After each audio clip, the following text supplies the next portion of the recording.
and welcome to the 2021 BCM Insurance Good News Breakfast. I'm Lori Taraba, and joining me again this year is Carrie Ziffro. Carrie, this really truly is the signature fundraising event for Project Share each and every year. Yes, it is, Lori, and you and I are thrilled to be back here Yes. again because we're both big supporters of Project Share, and Project Share just means so much to Niagara Falls.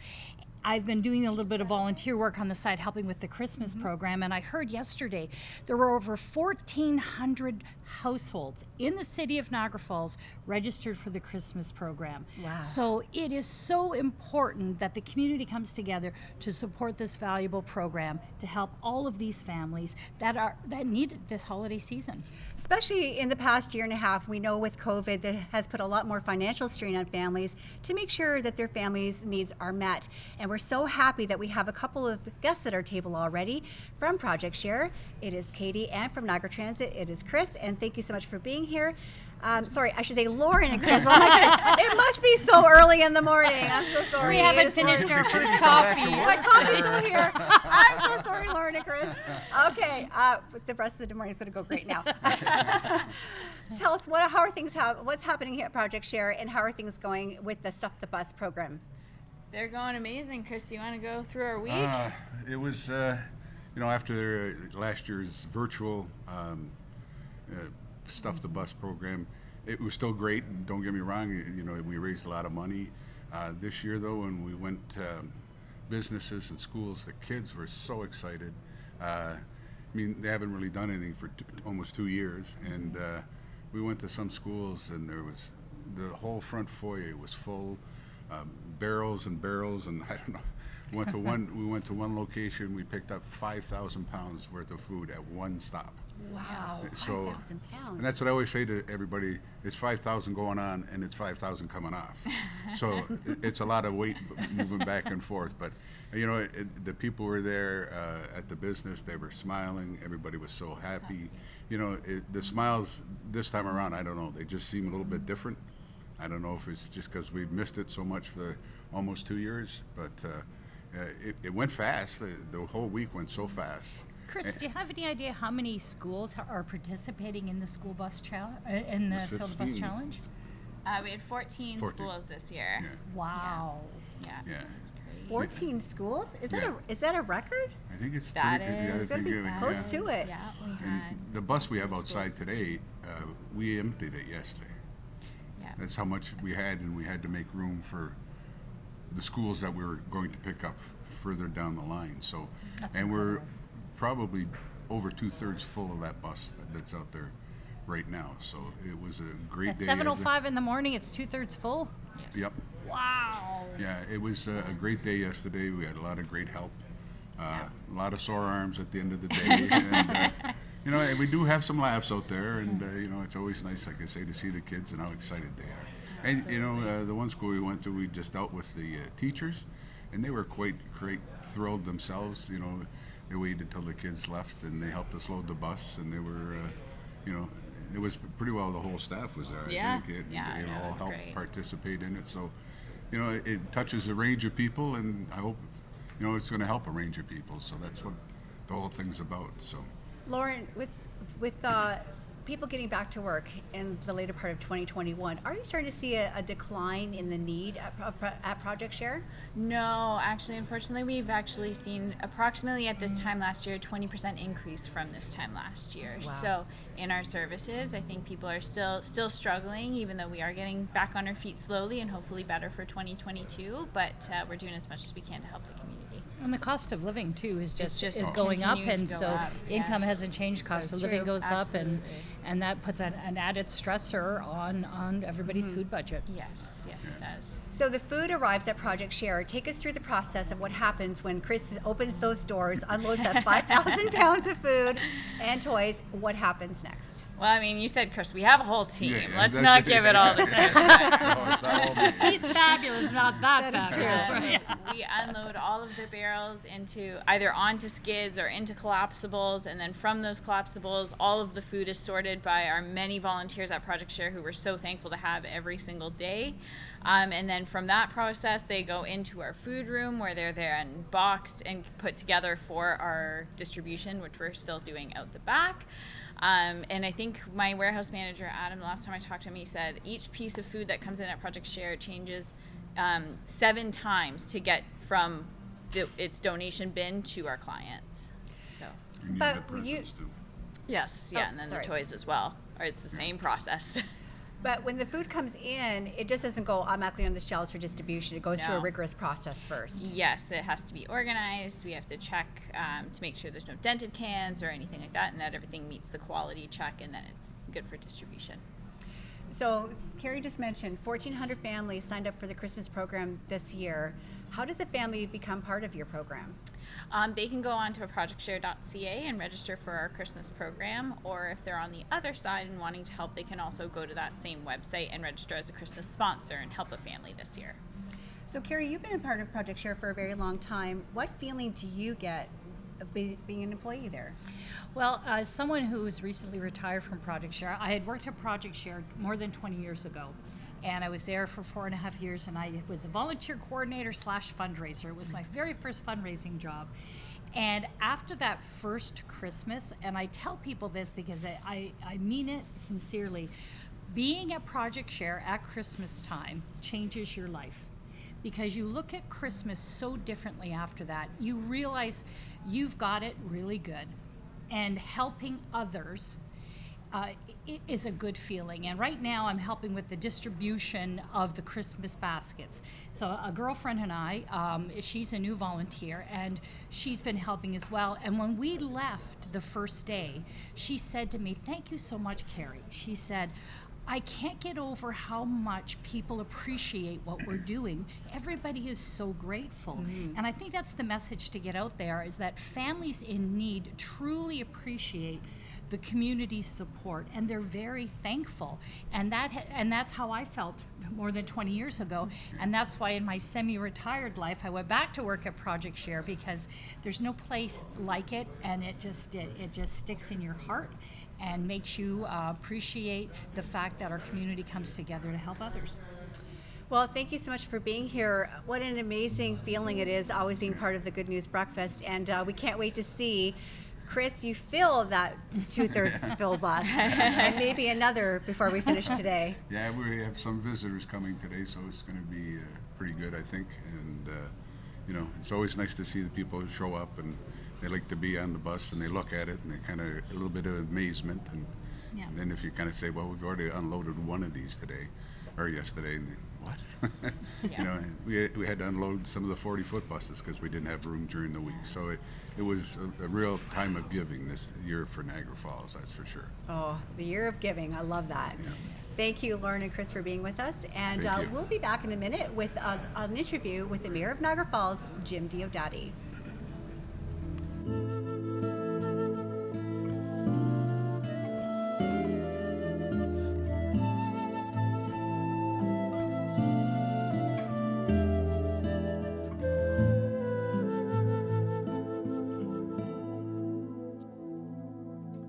So my next guest really doesn't need any introduction. It's Jim Diodati. He's the mayor of Niagara Falls, here to give us some good news about what's happening here in the city. Jim, when I talked to you last year for the Good News Breakfast, we talked about how the pandemic was impacting the need for Project Share. How has that changed in 2021? Well, it was a tough time, Lori, because a lot of people were hurting. And I always say you can do without a lot of things, not food. First thing you got to get people food, get them shelter, and then we can talk about the rest. And it was really dire. I mean, I was at some of the food giveaways that we did in the community, and I know we had the Out of the Cold and the Project Share saying, some of these aren't even our clients. And I said, well, who are they? They said, we don't know. They're not our clients. And so I worked the line. I got talking with people, and I found out some people drove transit. They were the working poor, the people that said, listen, I'm on CERB. I'm grateful, but, a couple $1,000s a month is not enough to raise a family. We can't live on this. And you thought about it. You think, couple thousand a month, that doesn't go very far. With people have rent or mortgages or they've got their bills. And we realized it was a real tough time. So the good news about coming into the second half of 2021 is tourism's returning. It's not coming back aggressively, but I can tell you on the weekends now, a lot of the hotels are full and the rates are decent again. And we're getting people working as well. So the good news is, we've got 40,000 people involved in tourism. 40,000 people count on tourism to feed their families. And the taps have opened up again. So we're grateful for that. Hopefully it's a sign of good things to come. I know there's going to be always a new variant. I think we've got to learn to live with this, make sure that we've taken all the precautions that we can, because this is going to be part of our lives in the same way that the flu's been with us, and we just learn to accept it. So it's nice, thank goodness, for the Good News Breakfast coming together to feed people, because as I say, food is at the top of our list of needs, and we need it now more than ever. So really, 40,000 people rely on tourism. Tourism has been waning in the past year and a half, as we know. So getting the tourists back helps to get people back to work and helps hopefully take a little bit of the strain off of Project Share. And that's right, because how many times can you go back to the well and say, we need more food, the shelves are bare. It's a real tough situation. It's not unique to Niagara. This is happening all over the world, and it's important that everybody circle the wagons, help those in our community that are the most vulnerable for whatever reason. Sometimes it's through no fault of their own. They're a victim of circumstance, and some people fall between the cracks. And it's our job to give them a hand up and whatever it is that they need to get back on their feet. And so many of these people will say, at one time I was a client of Project Share, and today I donate. Or today, I had some issues in my life. Today, I've got a job, I've got a family. And it's so great when I hear these turnaround stories, and with the hope of whoever needs help, we're here to help them. So what initiatives has the city put forward to help Project Share this year? Well, we're always doing things for Project Share. That's always on our list. Whenever we have events, we always say, the price of admission is a non-perishable food item. Or any event that we have, community events for the city, we're always trying to say, please bring some. We put the red bins all over the place whenever we do events. We're big, and unlike other communities, we actually put money into Project Share. City of Niagara Falls gives hundreds of thousands of dollars to our food bank, and not a lot of cities do that. They help fund, but they don't actually give them money. We put our money where our mouth is, because as you know, Project Share started out with Wayne Thompson when he was the mayor in the basement of City Hall, and it was set up as a temporary measure. Just like a lot of things, income tax was a temporary measure. A lot of things are temporary, and then you realize, it's a need. It's a need in our community that's not going away. So City of Niagara Falls, we put our money where our mouth is, and we fully support Project Share. We think we're lucky to have a group like that within our community that's helping find out who those are that need food the most. So Jim, when you came to visit the Good News Breakfast last year, you're wearing some pretty awesome Christmas socks. I think you upscaled just a little bit this year. Look, I got my antlers. I brought those. I even brought my Winter Festival of Lights scarf, which, a lot of the time, look at that, I knocked my antlers off. And then the other thing I brought my stocking, and this one I thought maybe Jack Custer's might hang this one by the chimney with care in hopes that St. Nicholas will visit him. Unfortunately, I'm thinking it might get filled with coal. I'm not sure. He's still got a little bit of time, Lori, between now and Christmas that he can be a good boy. I really hope Santa scratches him off the naughty list and puts him on the good list, but I won't hold my breath for that. Oh, Jack's always on the good list. Jim Diodai, thanks for joining us today. Thanks for having me, Laura. Thanks.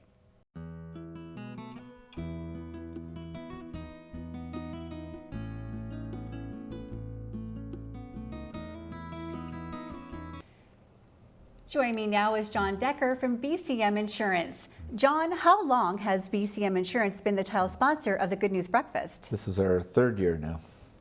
And how did you first get involved? I was involved on the Charitable Grants Committee with BCM that we started up about 4 years. It was in the thought process, and 3 years we were active with it, and we decided to, from our profits in our surplus, to donate money to different charities within the community. We service just about the entire community, or Niagara Peninsula, in insurance, and we were looking ways to give back to the communities in need at the time. So how does it make you and your employees feel to know that you're helping out the community?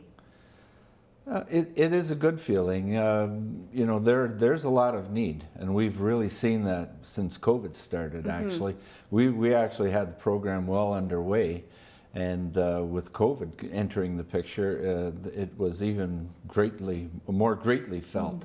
And so we've decided to keep it up now this is our 3rd year, and every year we review the grant committee program, and then we decide how we're going to follow it through on the next year. So you said this was your 3rd year. Yes. So what was that feeling that you got last year that said, yes, we're going to do this for a 3rd year? It's a very, very nice, good program for the community. I mean, you get a sense sometimes we go through a lot of applications for grants, and this one just stuck out. And being at the actual live program 2 years ago, I think that pretty much did it for us. I mean, we were really impressed with the involvement with the community, the different school boards that attended, all the children that attended. I mean, there were hundreds of kids there, and there's nothing better to see than kids giving to kids, and all the different businesses and that contribute to Project Share. There's a great need, and it's a great organization that gets really involved with their volunteers and gives back to the community. So let's talk a little bit about BCM Insurance. How long have you been around? I've been around 6 years now as a director. Currently the board chair as well. I kind of chair the charity grants committee, but the last 2 years I've been board chair as well. So it's you and a group of individuals that get together, and then you kind of go through the applications, and then you arrive at Yes, Project there's Share. 3 or 4 usually on the committee, and our CEO as well. And yes, we review all the grants, the applications, and we have to make the tough choices. I've been a volunteer in different organizations for many years, all my life. Actually, I was 22 years as a trustee on the Catholic Board of Education as well. So at one point in time, when I was chair of the board, the people asked me, how many kids do you have? And I said, I've got 23,000. and it went from there. But everybody, I feel like if everybody that has a chance to actually get out and volunteer for an organization, Project Share in this area is a very good program to get involved with. And if you have the time, you have the ability, just ask the people at Project Share. They'll find something for you to help with. So. Well, we've always said that volunteerism helps to make our communities work better. That's right. And that's one thing I absolutely believe in. The volunteers make things work. Well, 3rd year as a title sponsor, what does it actually mean to be the title sponsor of the Good News Breakfast? Well, basically, it allows us to run the program, to have the breakfast there. I mean, Greg Fruin provides the theater. I think all the other little things that need to be looked after have to be paid for, and we have the opportunity to do that, and so that's what we do. John, thanks so much for your generosity and for being here again for the 3rd year for the Good News Breakfast, and we look forward to seeing you all your hard work come to fruition when we see that bus being filled as we go throughout our day. So thank you for being here.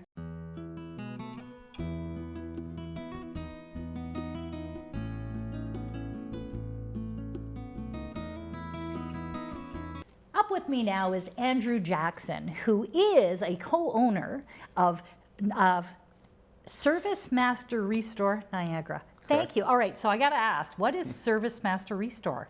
Yeah, we're a restoration company that serves the entire Niagara region. So we look after homes and businesses after they've suffered water or fire damage. We also do non-insurance related restoration services such as mold, asbestos, biohazard, and hoarding cleanup as well. Wow, and now I would imagine your colleagues out in British Columbia would be very busy right now, but Exactly. you would be the guys we would call if that happened here. Yep, you are correct. Now, you're longtime supporters of Project Share and the Good News Breakfast. Now, this year, you are the en route sponsor. So what does that mean, Andrew?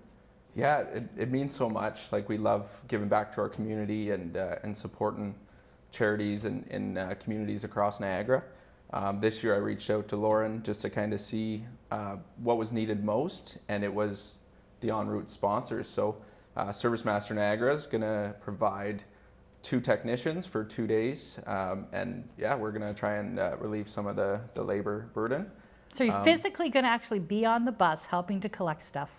Yeah, exactly. That's so we're going to wonderful. have a couple people on the bus each day, and that's in addition to sponsoring financially. But we just wanted to do a little bit more this year. So. And what does it mean to you personally, Andrew, to get involved in the community like this? Wow, like it's hard to come up with words for that. It means a lot, you know. But yeah, I truly believe, and you know, I've lived through it in my personal life. When you give, you get, and Yes. We've rolled that out, and it's spilling into our business. And we've been giving for the last 5 years since we've owned Service Master Niagara, but Service Master has been here for 50 years. We bought it 5 years ago, and we've been giving ever since, and we've seen it really come back tenfold. So. I love that. It's and I've always believed that too. That in life you get what you give, 100%, and the more you yeah. give, the more you get back. And Yeah. and I think the one thing that some folks don't realize is that how good giving feels. Exactly. Yeah, it's amazing when you really think about it, and I encourage other local businesses to jump in and give, and don't try and store all your treasures.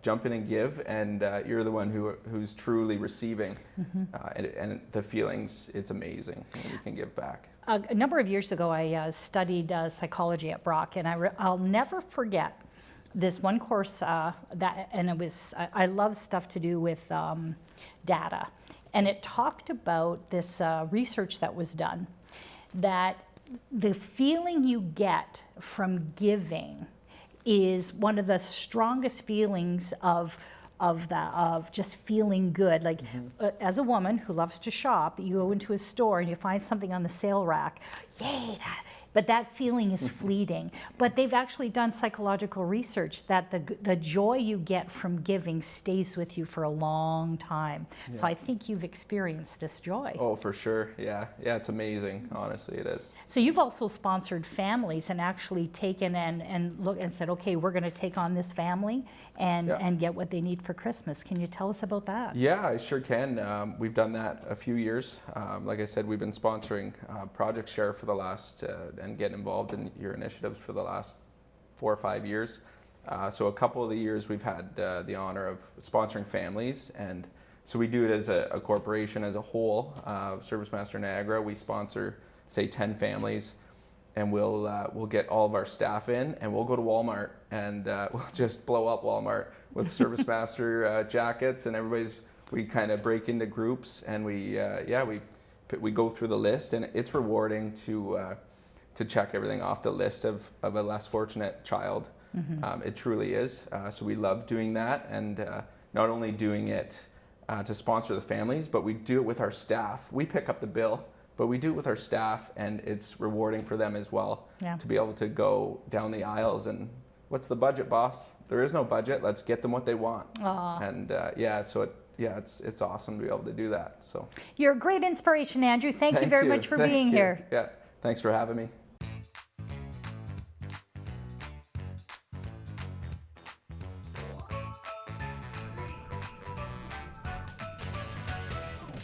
Lori, who were those fabulous women doing those interviews? Gosh, they're good looking. We did, just because there's so much good news to share, that we pre-taped a bunch of interviews. That way we were able to get a lot of supporters through, and so throughout the morning we're going to be sharing those interviews with you, and which was a lot of fun. But right now we get to do a live interview with Greg and Alana Fruin, who are the sponsors, the big sponsors here, providing this beautiful theater venue to us. And we couldn't have this without you. And all right, I'm going to start with you, Alana. What does this event mean to you? Sharing and getting gifts and presents and food to all the children that maybe wouldn't be able to have as much this year. And just knowing that they have that smile on their face that morning, that's the best gift of all. That's a wonderful answer. What about you, Greg? Well, the same, you know, for us, we love to get back to our community and try to help out where we can. And it's so tough, right? Because we've been through what we've been through in the last year and a half. So this is, especially this year, I think, it's going to be great to be able to help out and make sure those kids do have something on Christmas morning. And a smile on their face is definitely something we hope to see. What I like seeing are the smiles on your faces, knowing that business is open again. Yes. And you've got, and you had a show here last night. Correct. And here you are bright and early this morning to open the doors and let us in. So thank you very much. Thank you. Welcome. And the fact that that the show is on again, and Yes. people get to come in, and they get to, you know, the few folks who are actually coming to Niagara Falls get to come in, and because this is your show is incredible. Thank you. I can't even tell you the number of times I've seen it, and I'm always like, you know, that jaw dropping just because it is so exciting. Thank you. And we all want to mention, I want to put a great plug in for you. You guys are actually doing a great big party here New Year's Eve. Yes, New Year's Eve this year will hopefully be, we're going to have a great time. We can't wait. You know, it's one of those times of years that we get to celebrate not only New Year's Eve, but something other special. We actually got married on New Year's Eve, so. Did you really? Yeah, so. He'll never forget. I'll never forget. So it actually is a double meaning for us, so we're pretty excited. So there's so the dinner actually is sold out, but there's Yes. actual tickets still available for the Correct. show. For families who are still hesitant about coming to a theater for a show, Yep. tell us what you have in place so they feel the safest they can when they're here. Well, the great thing about us is we have a very large venue, and we have a lot of room here. And also we don't have normal, we'll call it movie-style theater seating. It's more like dinner theater seating. So we have tables and chairs versus everyone sitting side by side. So we're able to group people better and be able to make the area work really well. We've got dividers between all the booths, and we've done a lot of things to really make sure that things stay safe. So, yeah. And we should tell people right now that they can come down if you are watching live at home and you're hungry. Yes. We have some great breakfast items brought over by Tim Hortons. You can come down to the Greg Fruin Theatre, check it out, and see how fabulous it is in here. Have breakfast. We're here live until 9:30 this morning, and maybe you'll see Greg and Alana walking around, and you can shake their heads and say hi, and just enjoy this fabulous venue. Greg and Alana, thank you so much for being here. And again, thank you very much for your generosity. No problem. This event really wouldn't be possible without you and your beautiful theater. So thanks very much. Thank you very much, and appreciate all what you guys do as well. And we'll be back in just a minute, Carrie. I think, are we going back to the bus right now? We are. What's going on with the bus? Let's go find out.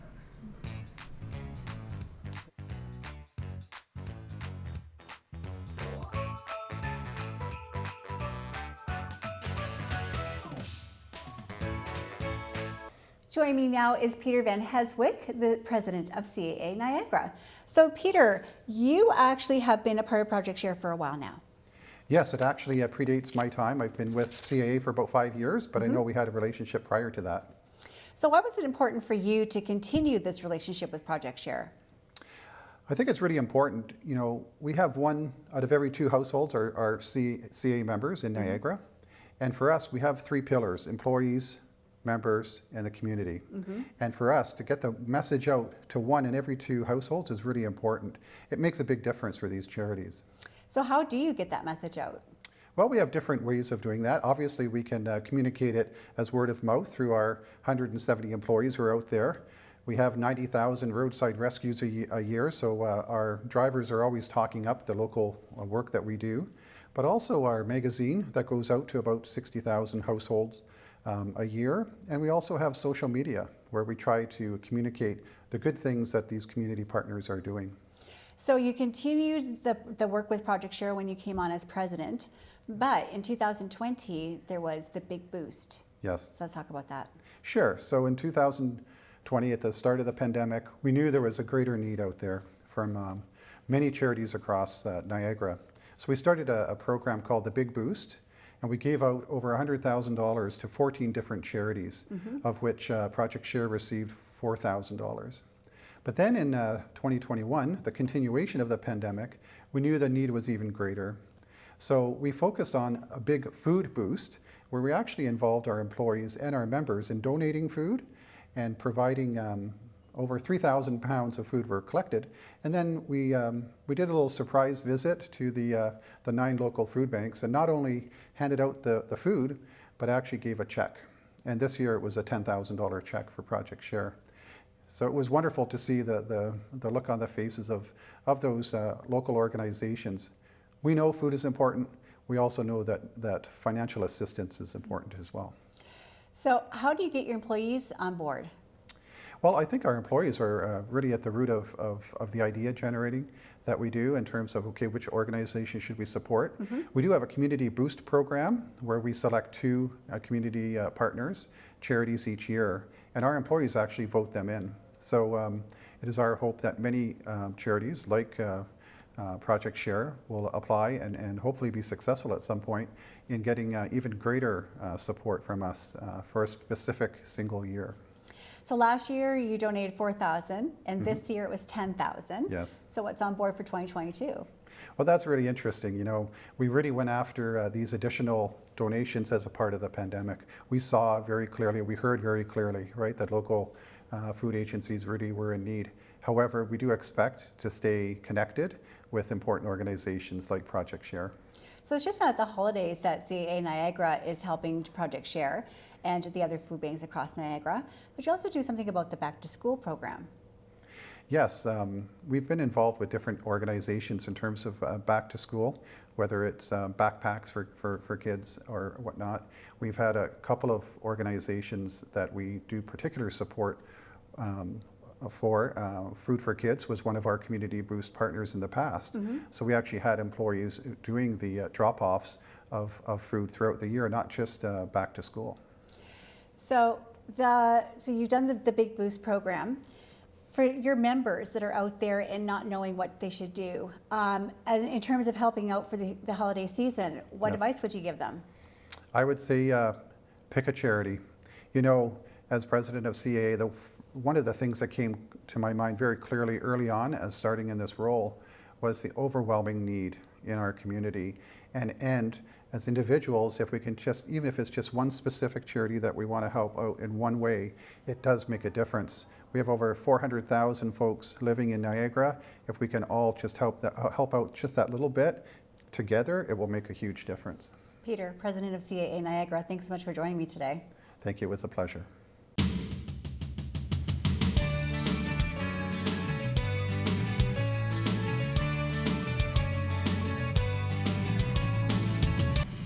And Carrie, you know, we're back at the 2021 BCM Insurance Good News Breakfast, and one of the best parts of today is the live performances here at the Greg Fruin Theater.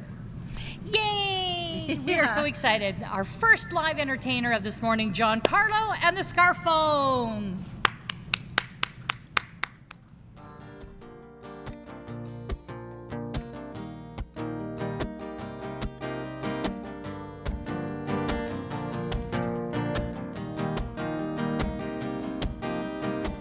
Does she know that we have always fought a losing battle when it snows? I find that she and I unravel in my ear.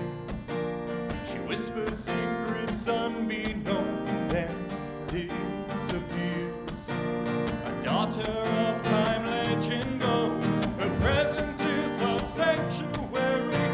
She is extraordinary. The sun will light when she comes out to play. She joins in voices for the chorus, like a ghost inside a forest. Her night call, it invites us all to stay.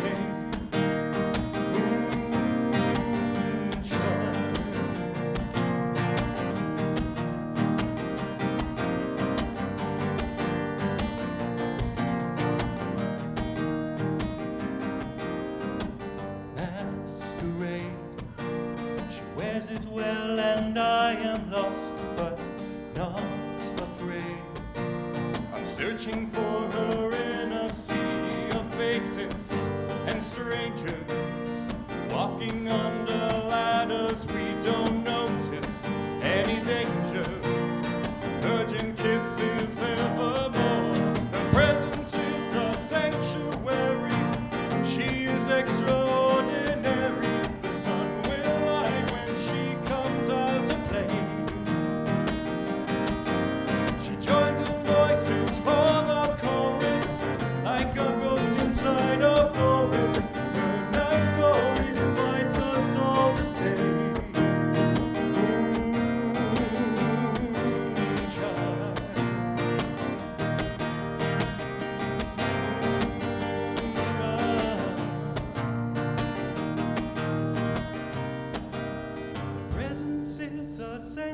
February.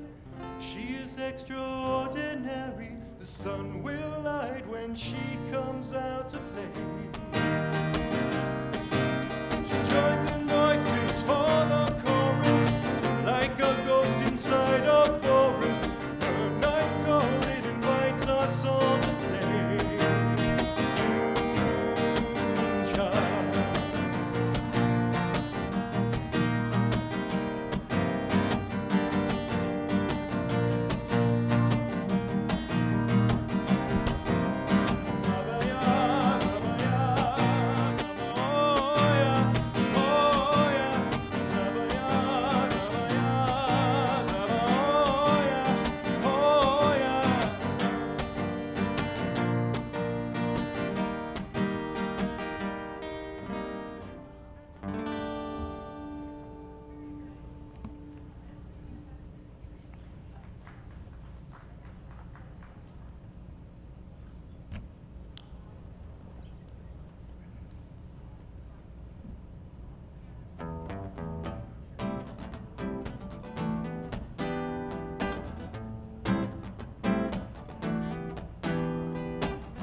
Mixed messages in the night notify me when the phone turns bright, and all I wanted was to treat you right, but you threw it all away. I never could define your truth from lies. Always said you never compromised. No, think about the urge to satisfy. You gave yourself away. We'd go dancing in the rain. Love was just a game, breaking all the rules with you, making love with each other. Now we're going under. Did you ever wonder why? Was a question of trust.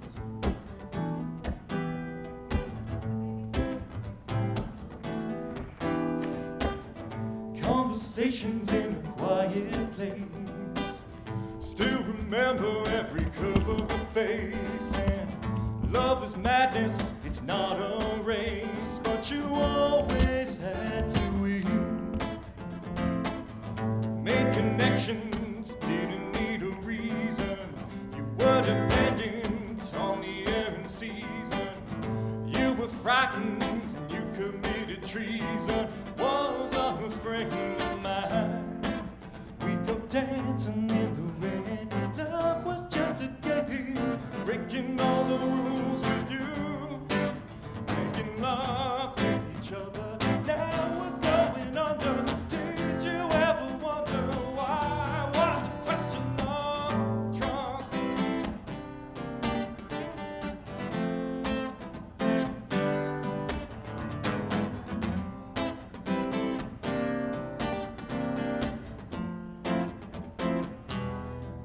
And you were blue, as were the days. Then the nights changed. You changed with them too. Only shadows remain of me and you. Dancing in the rain. Love was just a game, breaking all the rules with you, making love with each other. Now we're going under. Did you ever wonder why? Was a question of trust, yeah.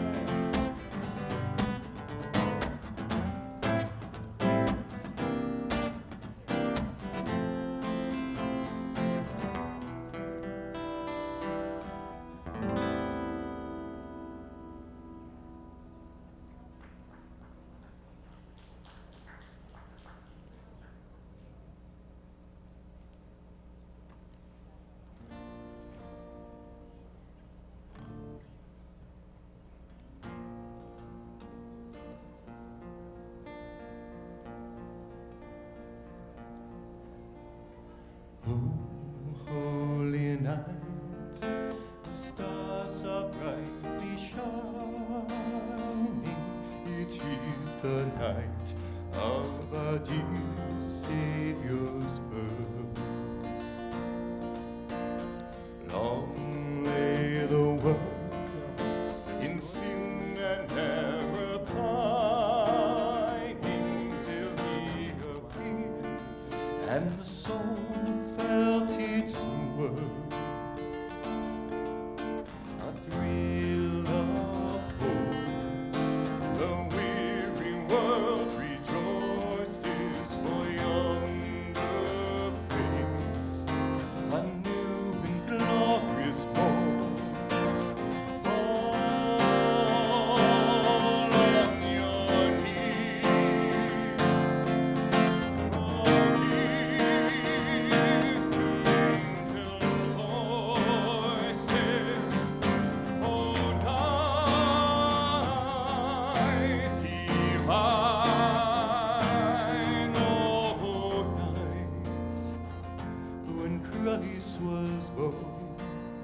Rocco Camiso from Camiso's Fresh Foods here in Niagara Falls is joining me. And let's talk about that 11th year anniversary food drive that you have coming up. Hi, Lori. Thanks for having me here today. Yeah, we had a great Project Share food drive and anniversary sale this year. We're really happy to that it went as well as it did, with the great support of our customers and our vendors and everyone involved. So 11 years. Why do you continue to do what you do for Project Share each and every year? Well, I think it's very important to be to support the community and be part of the community. And Project Share is a huge community supporter for the people in need, particularly this time of year. So we've pretty much supported them from day one when we've opened. And it's grown into not just the regular support that we give them every week, but also this event that we kind of combined as an anniversary sale and to give a big push to the food drive. So you just mentioned that you help Project Share each week. Can I ask what that looks like? Well, every week, actually they come several times a week to the store, and what it looks like is products that, for example, we can't sell, whether it's produce or any other products that have kind of gone beyond their shelf life, but are still good. And they pick up those items. If we get close to code items as well to pull off the shelf, Project Share can use that product as well. So, you know, it works for us in terms of there's a place for this product to go that is actually still good, but our customers may not want to buy it. And of course it helps Project Share because they have a big need every week. So you're truly paying it forward. Exactly, yeah. So you talked about the anniversary sale. For those who may not be aware of what that was, how does that help Project Share? Well, the timing is perfect because we're middle of November and they're gearing up to fill their shelves with product that they need for Christmas and the holiday season for people that need it. And so, you know, for us to be able to bring the product that they need at that time works out perfect. So Rocco, one thing that we need to touch on is how much money did you raise for Project Share through your anniversary drive this year? This year we're happy to announce that between the customer support and our vendor support, we were able to raise $25,000. $25,000? Yes. Is that different than other years? It's pretty close to what we've done in the other years. I'm really proud this year because we didn't know what to expect with everything going on.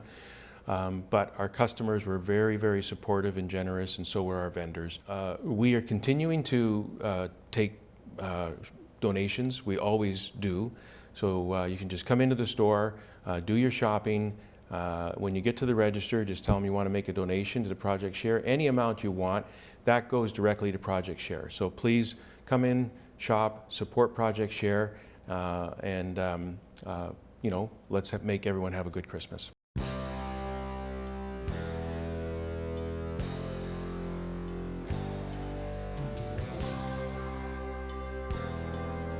Justin Canestraro and Ron Maslin from the Niagara Falls Fire Department are here. Justin, tell me why it's so important for you to be a part of the Good News Breakfast. Well, the Niagara Falls Professional Firefighters Association love giving back to our city. It's a big part of what we do off the job. We always stay active in our community. When our shift ends, it's not over there.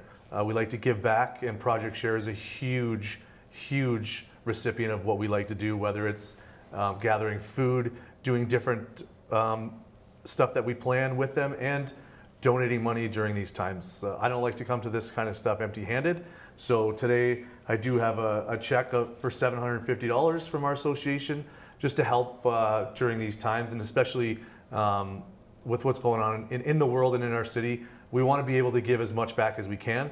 On top of this, we do have, though we will be doing it after this airs, we are doing an event at Fire Station 1 on December the 5th. It's a drive-through food and toy drive. And of course, Project Share, we're going to have, I hope, 20 to 30 bins full like we did last year to be able to donate back to you guys as well. $750, that's amazing. It's every little bit counts, so we try to do whatever we can every year, for sure. So what events do you hold throughout the year? Well, some easy ones, whether we're at the grocery store doing food drives. Every time we have new recruits hired, we always kind of force them to do a fundraiser. It's usually not fun.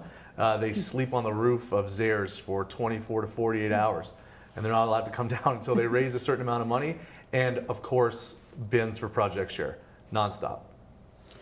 And it's also for us to really talk about the importance of it being the holidays. The Good News Breakfast always takes place at the beginning part of December, and that means that we have to talk about fire safety. And so why is it so important for the public to realize that there's certain steps we should take to be safe this holiday season? Well, we all know there's a lot going on during the holiday season. There's people trying to do 100 things all at once. And as a public educator, my focus is to make sure everybody knows that this is a time to not turn a holiday into a disaster. We push fire safety all year round, but especially at this time when there's so many things going on. Our meat and potatoes is smoke alarms and CO alarms. Mm-hmm. Check them monthly, change the batteries annually. But when we get into the holiday season, we don't want our Christmas dinner to turn bad. We have to be attentive while we're cooking. We have to try to keep our alcohol consumption down while we're using a stove and an oven. As we're using a lot of lights, you can see the decorations, we use a lot of lights. We want to make sure that the extension cords and the cords for all the various decorations are in working order. They're proper for what you're using them for. And we just want to keep our homes safe. We don't want any fires in our homes. So with it being November and the beginning part of December, people are buying their real Christmas trees kind of early. And so how can we help to mitigate any fire safety concerns with our trees drying out? That's very true. And I hear there's even a shortage of real trees going on. If you are buying a real Christmas tree this year, we try to buy the freshest tree that you can find. Make sure the needles are not falling off, that they're not dried out. You make sure we take at least 2 inches off the bottom of the trunk to allow the tree to absorb water, and water the tree every day. Do not let it dry out. So Justin, how does it feel for you to be a part of this, as in, like you said, you were talking about new recruits and helping them to be a part of Project Share too.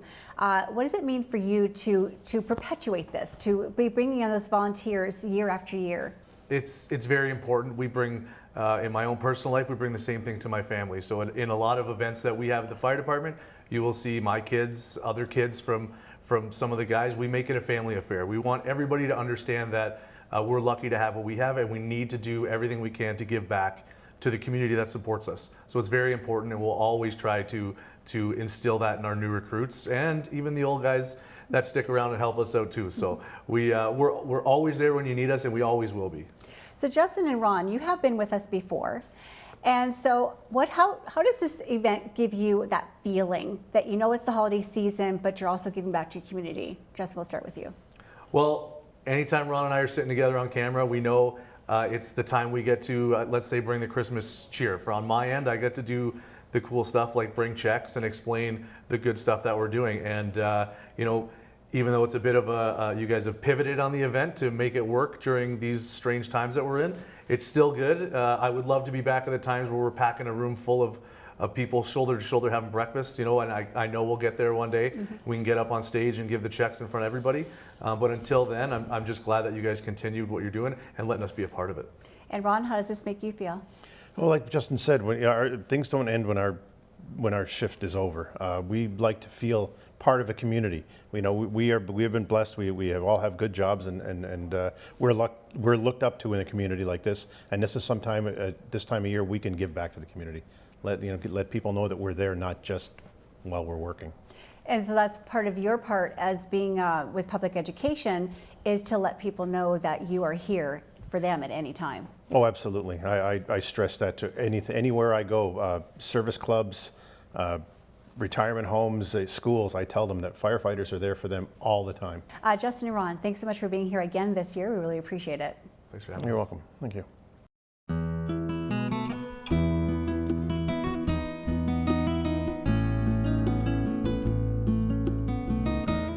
Those are amazing interviews that we're seeing today. Yeah, and it was great.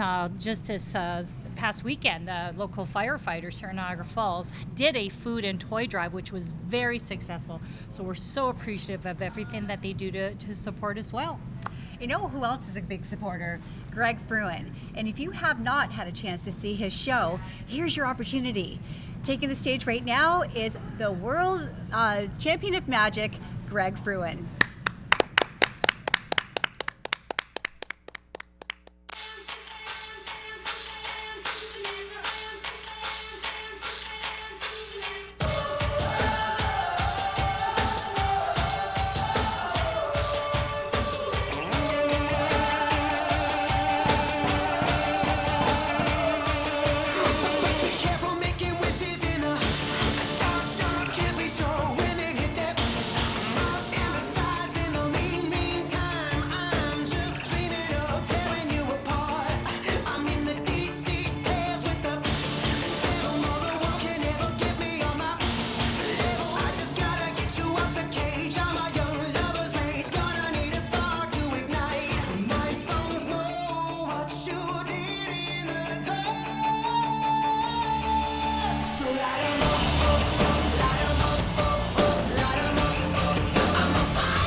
guess I didn't know.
we do this. We have one of the schools that does the best in raising and getting all the message out there about Project Share. And this year's winner is Greendale Public School. So everyone at home, give a big, big round of applause for Greendale. Let's hear it for them. Congratulations, Greendale, and we'll see you guys again soon. Thanks a lot. Wow, Carrie, Greendale School, congratulations. 14 schools took part in the school challenge this year, and for Greendale to come out on top, that is an amazing accomplishment. Very proud. It is my alma mater, just saying.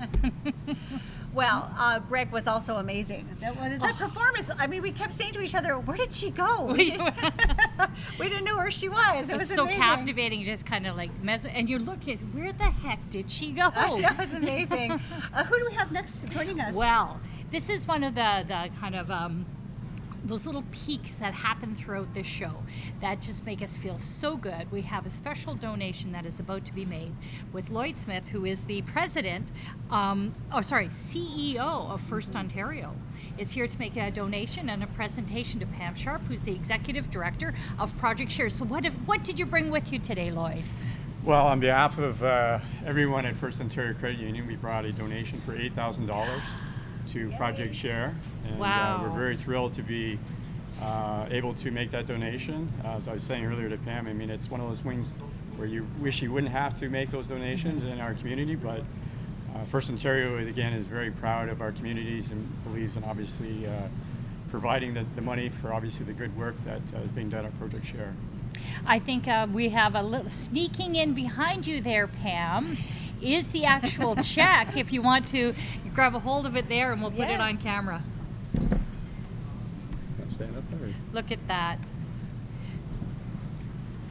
$8,000. That's Wow. an amazing accomplishment. Thank you so much, First Ontario, for this amazing donation.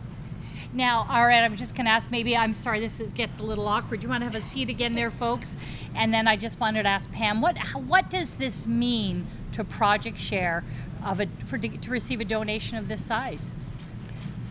It's huge. I mean, our tagline is our community at work, and we absolutely could not help the number of people that we're helping this year without the generous support of community partners like First Ontario Credit Union. And one of the things that Lloyd didn't mention is there's a financial gift today, but we've received gifts of their time as well. So Project Share relies on a lot of volunteer support out in the community, and First Ontario has been a great partner in helping us with some food drives we've done and really volunteering their services to give back. And certainly there is an increased need for us this year, so donations like this are really going to help us to meet that need. Now, I just wanted to ask Lloyd, I know you're not just in Niagara Falls, you are spread out throughout the region. So now is First Ontario doing the same thing throughout Niagara? Yes, we are actually. We announced a week or two ago 100,000 donation to a variety of different food banks throughout all of the regions in which we serve. We have 30 branches. So I'm on the road for the next few days doing events like this, but again, very proud to be able to make these donations to help the great work, in this case, that Project Share is doing in Niagara Falls. I was just going to ask, is this a challenge for your employees? Is it just a donation that you're making, or was there some sort of way that you raise these funds? No, it's a corporate donation, and actually it's one that we talked about this time last year. The pandemic obviously has affected a lot of families and families within the Niagara Falls community in particular here. So again, it was one that we talked about a few months ago that we wanted to basically double the contribution we made last year. So obviously that's what we did. Wow, what a huge accomplishment. We're so lucky to have good corporate citizens like First Ontario here in Niagara. And I've often said that living in Niagara, we are so lucky and so blessed because there are good people throughout the region who are doing good things, and this is an excellent example of that. So what does it mean to your staff to be involved? Well, again, food insecurity, again, it's a human right, food, right? So I mean, I think for us, it's just a way, again, of giving back and helping. And as related to employees, I'm an employee of the credit union just like anyone else, so obviously it's something that means a lot to me. I live in the Niagara region, and obviously if I can do my part, if I can use the credit union platform to sort of help to create awareness of food insecurity, I'm very, again, proud to be able to be here today and to be able to make that donation of $8,000. Well, Lloyd, thank you so much for dropping by with a really big check. You're welcome. Of $8,000. And Pam, thanks for joining us as well. And we'll be back in one moment. And we'll see Chuck McShane shortly thereafter. Be back in a minute.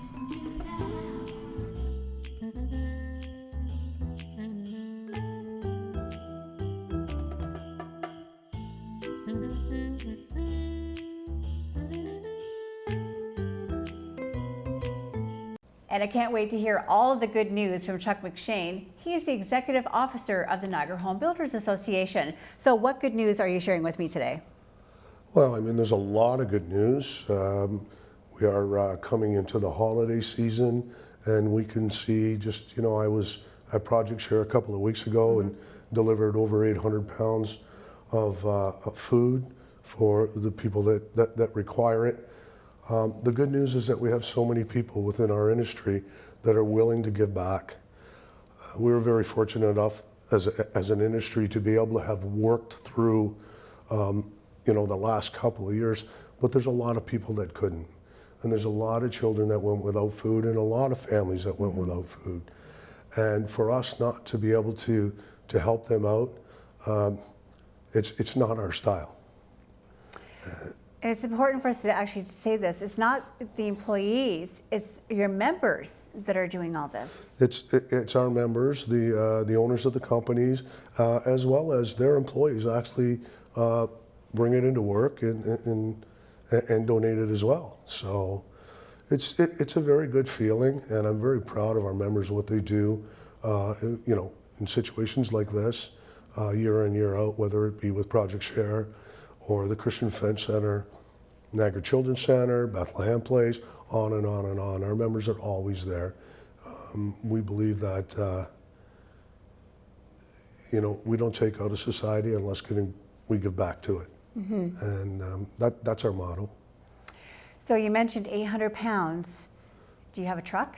I have a truck, and it's a good thing I have a truck. Our administrative executive, she will reach out to me and say, listen, I need you to go here and pick up, this load for Project Share. And I certainly, after the first time I went out last year, I certainly realized that I couldn't have anything left in my truck. It's a Super Crew Ford, and even our last load, I probably should have been pulled over because I couldn't see out the passenger window in the front seat. The back seat was loaded to the hilt, and so was the back of the truck. So, I'm glad I have that truck. So is Alicia, that from our office. She does a wonderful job. She's the one that got us involved in this.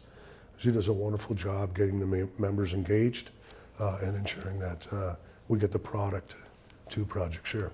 We really should mention that 800-pound donation that you brought to Project Share a couple of weeks ago was from one member. One member and one member alone.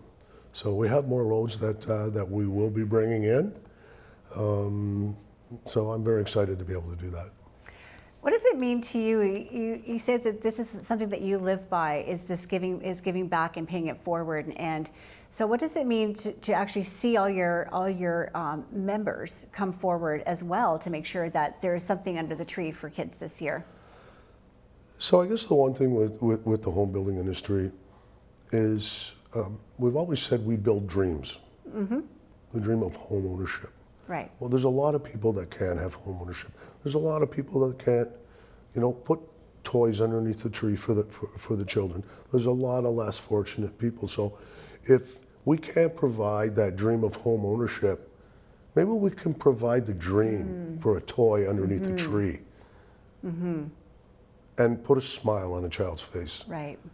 And take and I know, and I've talked to some of the parents that they feel guilt that they can't afford that for their children. And to be able to take that guilt away from them is a real good thing. So every truckload is another smile on a children's face. Oh, it's probably hundreds of smiles, and that's what we want to see. So the truck arrives, it's filled to the brim. Any goals for next year?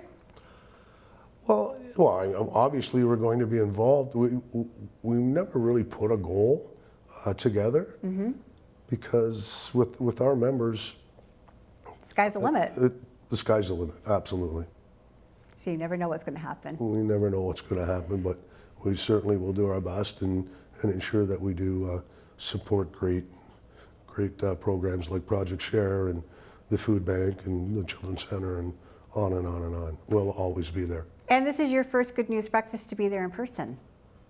I'm sorry? This is your first Good News Breakfast to be there, to actually be part of the day. Yes, I'm looking forward to it, yes. It's quite the sight to be there and feel the enthusiasm and to know that everybody's working for the same goal.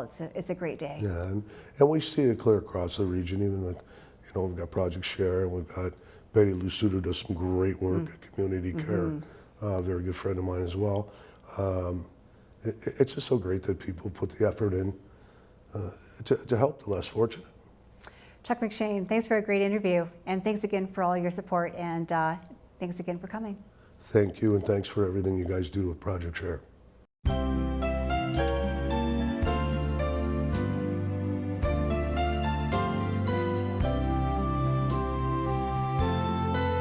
Our next guest is Sarah Hopkins, who is a Tim Hortons owner here in Niagara Falls. Thank you for being here today, Sarah. Thank you very much for having me. Your store, you, your family, and the stores have been Yes. so generous over the years to Project Share. And this year you're stepping up again and you are providing some food for the Good News Breakfast. Thank you very much. Oh, we're happy to do it. Thank you for giving us the opportunity to participate this year. All right, so here's the big question. Why? Why are you guys so supportive of Project Share? Yes, so we see a lot of our community. One of our stores in particular is located in a very residential area and less tourist area. So we have regulars coming through every day. Our staff live and work in our community, we live and work in our community, and we see some of the effects of particularly the last couple of years. No one's been left unaffected by what's been happening.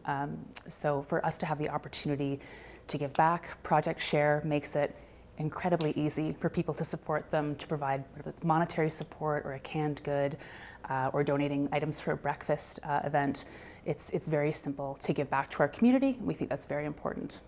I think that's one thing that everyone notices is how strong Tim Hortons as a chain, how strong their corporate and social responsibility is. It really does stand out because they are so ingrained in our communities as more than just businesses. And when you look at Smile Cookie Days and the amount of money that is raised and given back to the community and supports so many charities, it really is incredible. So I think it's very smart also that you guys do that because you have a great reputation. Certainly, yeah. You know, Tim Hortons really focuses on families and children in our marketing and sponsorships, so it definitely is a great fit for us and a great way to give back. I personally have volunteered decorating cookies for Smile Cookie, and I had a blast. Yes. There is a definite art form. There is Yes. a definite, trick to it. And sore hands. And so, yes, it's sore hands, and they are delicious. Yes. But you're also, as a family, you sponsor Families for Christmas. Can you tell us about that? Certainly. So we all got to an age where we don't really need or want anything anymore, and instead of giving a gift to someone that they may not find useful, we looked into some opportunities to give back to our community. Project Share has the wonderful Christmas program, so I believe this is our third year participating with Project Share. We have 2 families that we're sponsoring this year, and it's a great way to directly connect with a family in need in our community and to give us the opportunity to do something that's rewarding instead of giving someone something they don't need. It's a great way to be able to participate in this. And I've heard that too from others who've said the same thing, that we don't need a lot, and I'd rather give to something where people who do need it. And I'm going to tell you a little story. Sure. I was volunteering for registration, helping families get registered for the Christmas program, and a lady said to me that her son the previous year had come home from school and he was upset because he couldn't understand why Santa had brought a particular toy to some boys and didn't bring it to him. Yeah. But he had asked Santa, and he wanted to know why Santa was mad at him. Oh. And she was registering for the Christmas program, hoping that wasn't going to happen. And it's heartbreaking to think, but that is the reality, that families need help. Life is expensive, and kids want to be just like everybody else. Sure. We're going to be getting my 3 nephews, who start at age 5 down to 1, involved in picking out presents for the kids as well, to foster that sense of community and participation with them at a young age as well. So it's a great thing to get your family involved with, especially the kids. You're right, and it role models the importance of giving back, and that you can start that at any age. Certainly. All right, well, thank you very much for being here. Thank you for having me. Great supporters of your community, and we're very lucky to have you. Thanks for having us again. Take care.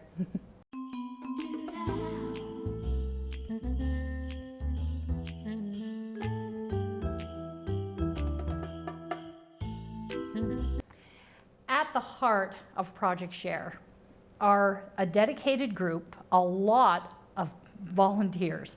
The organization could not run without volunteers. And today we have Perry Wong, who is a longtime volunteer, and we wanted to have you on the show, to be interviewed as part of the show today, Perry, because we want to inspire folks at home who have often, maybe they've thought about becoming a volunteer. Maybe they would like to, because they're going to hear your story. So Perry, how many years have you been volunteering? Well, first of all, thanks, Carrie, for having me today. I've been associated with Project Share since 2014. And it's an interesting story as far as how I got involved with Project Share and going back to that particular time. So It was back the Christmas of 2013. Our local church was offering to help out in the local community. And either they reached out to Project Share or Project Share reached out to our church, and they needed some drivers to deliver Christmas baskets and programs to the shut-ins. So myself and another woman from our church offered to assist. And safe to say, it was a life-changing experience for me. Without getting into specific details, some of the places that Luann and I went to drop off some of these baskets, it just breaks your heart.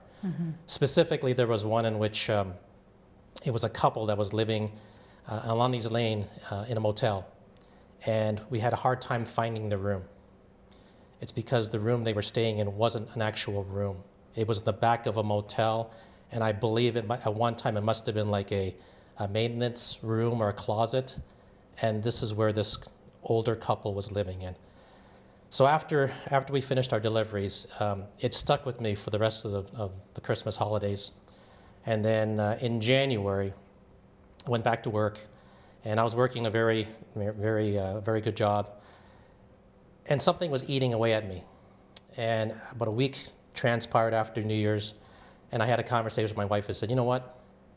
I just turned 50 at that time. I was like, would you be really surprised if I said that I was thinking of retiring? And it's like, no. Is there a particular reason? It's like, well, we're comfortable financially. But I think I'd like to do some other things. And the biggest thing was volunteering.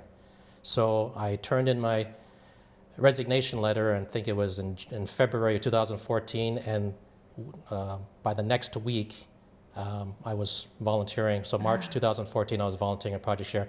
And I had a connection, a good friend of mine from high school, Joe Lowe, who's now the operations manager at Project Share. She was the volunteer coordinator.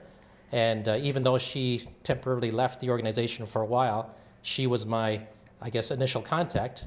And lo and behold, it is now 2021, and I'm still actively involved. And what kind of jobs do you do at Project Share? Because I know you're a board member. Yes. But you do the grunt work too. Tell us about that. Well, the grunt work, as you so-called described it, Carrie, that's really the thing that drives me. I've been volunteering in the food room since 2014, since I started. We have a great bunch of people that have come through the food room and volunteers, whatever. I've been dedicated to the Tuesday afternoon crew since my beginning. And not only are we there because we like what Project Share has to offer for the community, but we enjoy doing what we're doing. We try to have even fun as the clients come in. For some of them it's very difficult. Some of them are perhaps a little bit embarrassed. Yeah. Don't want to be there, don't want to be seen, whatever. So we kind of try to gauge what they're like. If they don't want to engage in conversation, that's fine. We just say hello and just direct them where they can go. Others are very wanting to have the interaction. They might live on their own. They may not have very many friends or family around. So we try to fill that gap. We might see them once a week, once every 2 weeks, once a month perhaps. Maybe we don't even see them for months. But when they see someone they recognize, it just adds that extra welcome, glad that you're here, and whatever it is that we have here, and you have any questions, we're here to serve you. And you love it, don't you? I really do. I really do. And aside from the working in the food room, I've worked in the warehouse, sorting different produce, especially during this COVID-19 pandemic, in which the food room's been closed. Project Share has had to really modify its business model to still get things ready for the clients to come in and get distributed. And so it's a great organization. I know and get along with all the staff there, so it doesn't feel like here's staff, here's volunteers, here's board. Like we all kind of are just melded together. And because you used to be part of Project Share as well, so it's been a great thing. And I've helped out with other community events at different times.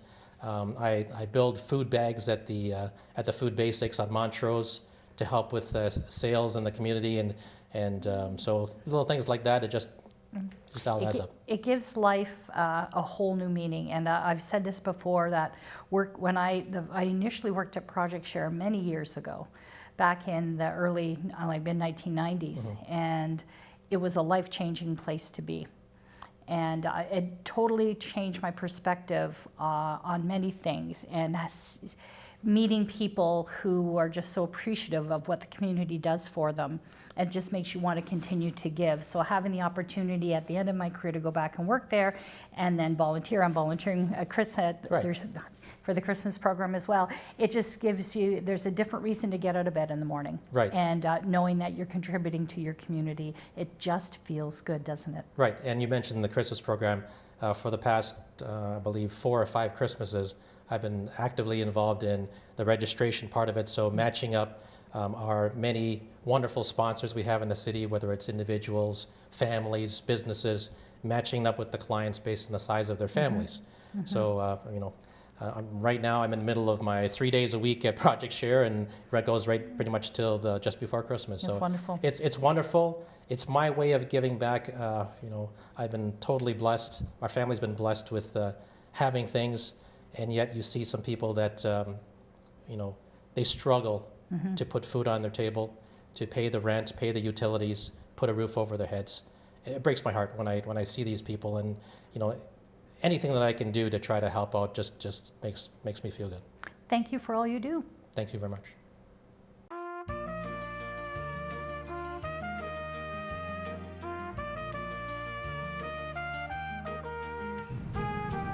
That's such a great interview that you did with Perry. What a wonderful man, so generous and giving, and really it goes back to what we were talking about earlier about once you are a volunteer or once you have become involved with Project Share, you're hooked and you want to continue to be involved because you see the good work that this organization does. So kudos to Perry and all the other volunteers who keep Project Share going to support our community. And talk about somebody else who likes to be involved and support the community. That's Riverview Public School here in Niagara Falls. And the students usually come and perform their beautiful Christmas music for us each and every year. Fortunately, because of COVID protocols, they're not able to join us live. So we're going to show you a great performance from 2019. You'll love it. So again, Riverview Public School, take it away.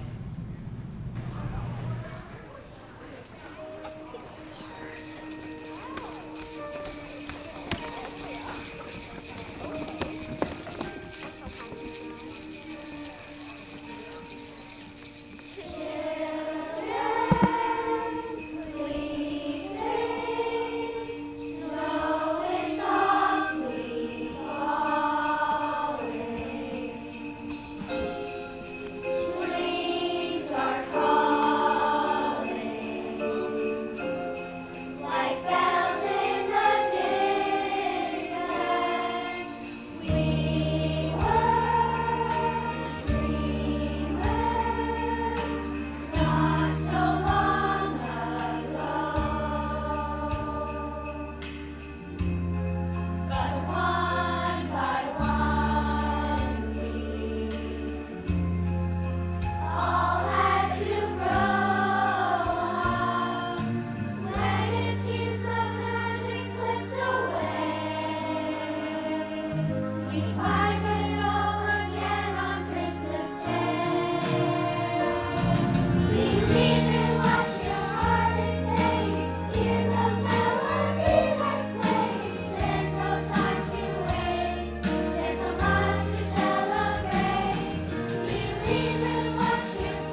Carrie, Riverview Public School. Wasn't that I mean, beautiful? I know it's from 2019, but it still warms the heart every time I hear it. Oh yeah, we really miss not having the kids here because you hear the joy in their voices and singing and laughing, and it just makes you feel so good. And so hearing those kids, that's uplifting. It is very uplifting. So maybe hopefully in 2022, they'll be back in the building.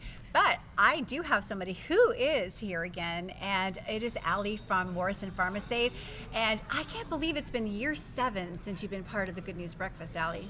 Yeah, it's been 7 years. It's been quite a journey, but we first started in 2015, and we've been going every year since. So we're happy to give back where we can, and I appreciate being invited back on the Good News Breakfast to be part of this Christmas campaign. So we talk every year about how you raise your funds and how that you get your customers involved. So let's recap that a little bit. Yeah, so when we first started off, we would do matching donations. So whatever our customers or local partners would donate, we would always match. The last couple of years, as you can imagine, has been challenging for a lot of people with costs of everything from food to energy to housing. It's been a challenge, and with shutdowns and unemployment. So the last couple of years, we haven't really reached out to our customer base, but we've decided to just do like a personal donation. So that's what we've done again this year. Have you found that with being a pharmacist, you must be seeing firsthand the pressures that people must be under with the pandemic? Absolutely. I think initially when there was a lot of places that were closed, particularly some of the doctor's offices, a lot of the procedures were postponed. I think a lot of people just needed someone to talk to, and we were, I'd say, fortunately, they're one call to speak to someone, and we tried our best to help them navigate through the circumstances that they were under at that point, and we tried to sort of field and direct patients and sort of hopefully be that calming voice in their head to tell them it's going to be okay, take a breath, and we'll get you through this. I'm just wondering, Allie, there are some wonderful organizations in Niagara Falls. Why did you decide to support Project Share? Well, I think we initially chose Project Share is because it did share a lot of the same values that we had. I owned a pharmacy in Gribsview for many years, and we picked a local organization there, and we supported them quite a bit. So when I opened here in 2015, we wanted to do the same thing. And I think as far as just providing supports for people, families, individuals in need was very important to us. I think whenever you have a strong community, it brings a strong success for everyone. So I think Project Share just fit all the same criteria that we sort of looked at how we felt about our community, and we decided to support them. So how are you hoping that these funds are going to help you talked about the mental health of your customers. How do you hope that your funds that you have raised will help them? Well, I think in any situation, mental health is all-encompassing, and sometimes it's even housing and food instability. That plays a huge role in mental health. So if you don't have to worry about where your next meal is, or you can get pointed or guided in the right direction for supportive housing, or just have some support as far as knowing that there's an organization there to help you, or at least provide you guidance, that can take some stress away from your life, hopefully, and perhaps get you through a rough patch that you may be experiencing. Now, I think if I'm seeing things correctly, we have the lovely Lauren, and maybe there's a check behind you there, Lauren. There sure is. Allie, what did you? Oh, wow! What did you bring today? Well, this year, this is our 7th year. We initially started off, we had about a $50,000 goal to be donated by this time, and I think after this check, we're about $55,000. Wow. $55,000. So $55,000 since we started. So we try our best. We're a small pharmacy. There's only 6 employees, including myself. So I think as far as organizations go, I think we do pretty well compared to companies 10 times our size. So that is true. we do try our best. Lauren, what do you have to say? It's just amazing. The support from Ali is always, he'll call me, he called me over the summer, hey, what's your most needed item right now? And at the time it was baby formula.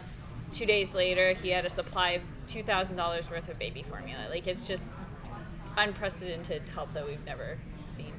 That's wonderful. So really, Ali contributes far beyond this Beyond this just check this today. one time a year. Yes, he does. That just goes to show your giving spirit, Ali. Yes. Thank you. I appreciate it. Thank you to you and to Morrison Pharmacy for everything. And we're going to check out to see what's going on with the bus, Carrie, because I bet you it's getting pretty full in the I parking bet you lot. it's more than 2/3 full. I bet you. We'll be back in a minute.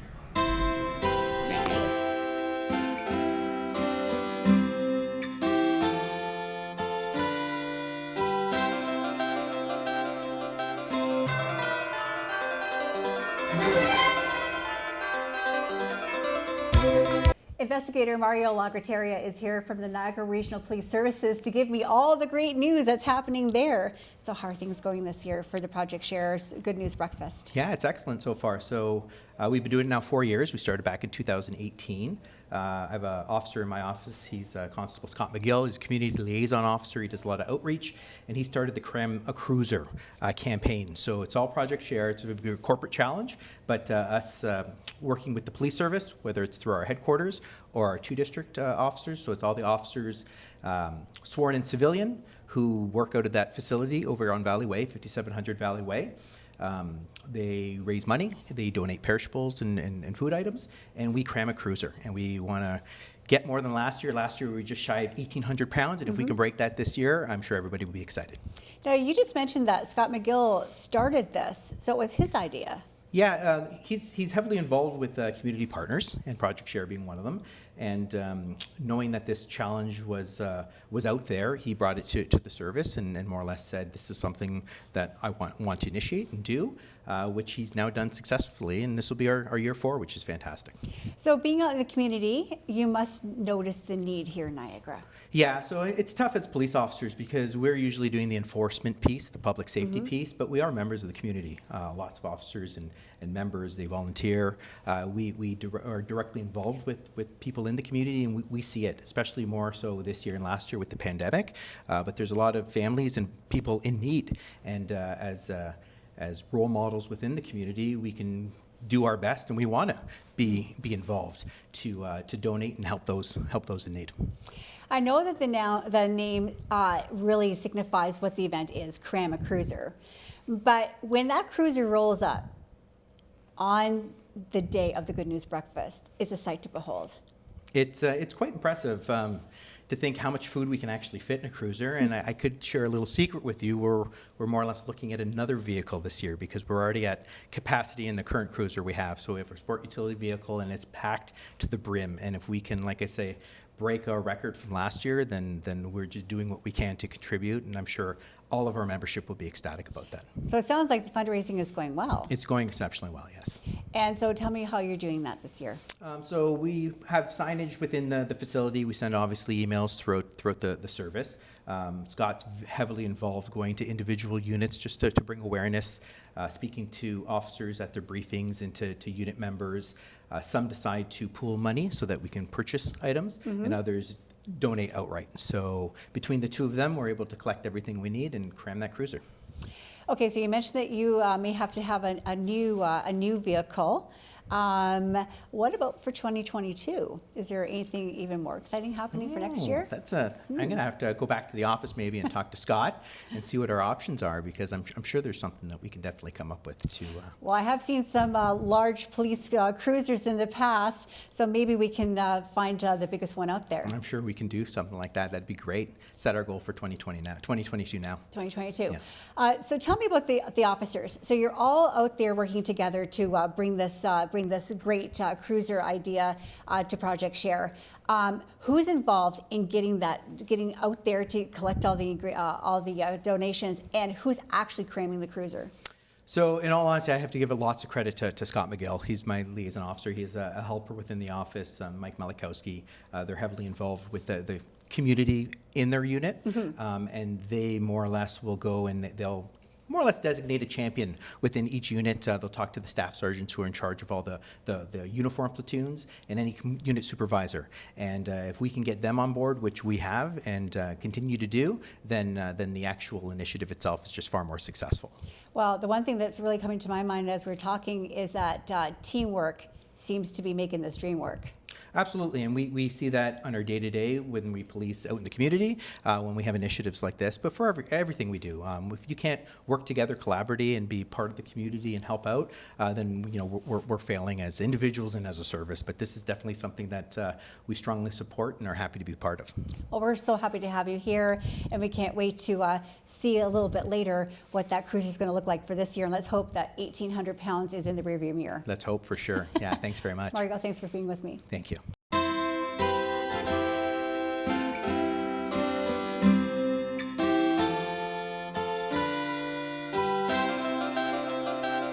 Our next next guest is Matt Cuthbert, who is the Executive Director of the Niagara Furniture Bank. Welcome, Matt. Thanks so much for having me here. Now, you have a great role in the community, and you do terrific work at the Furniture Bank. But today you're here because of something else that you did that was extraordinary. You stayed outside for 12 hours last year for the coldest night of the year to experience what it was like to be homeless. Why did you do that?